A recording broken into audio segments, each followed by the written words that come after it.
Selamat taruhan.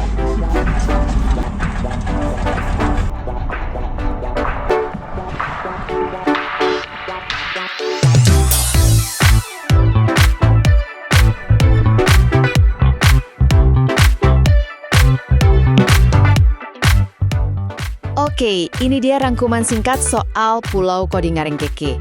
Jadi, ini tuh pulau kecil ya, nggak berpenghuni. Dan lokasinya deket banget loh sama Makassar. Pas banget buat kamu yang butuh, kabur sejenak gitu, cari suasana beda dari hiruk-pikuk kota.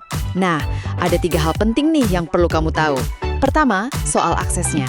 Gampang banget. Cuma sekitar 40 menitan lah, naik perahu khas dari dermaga Kayu Bengkoa di Makassar. Perahunya itu namanya Papalimbang. Ternyata dekat banget ya surga tropisnya. Kedua, pantainya itu unik banget. Jadi di pulau sekecil ini ada 2 jenis pantai loh. Di sisi selatan, pasirnya tuh agak kasar, dari karang gitu, eksotis deh.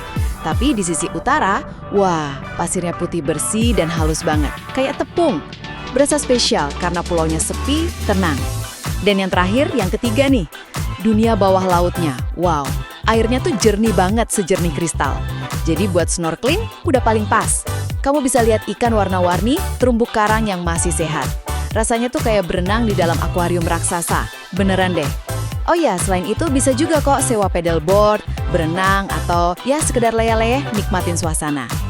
Intinya sih, Kodingarengkeke ini bukti nyata kalau mau cari pelarian tropis yang keren dari Makassar itu gampang dan deket banget.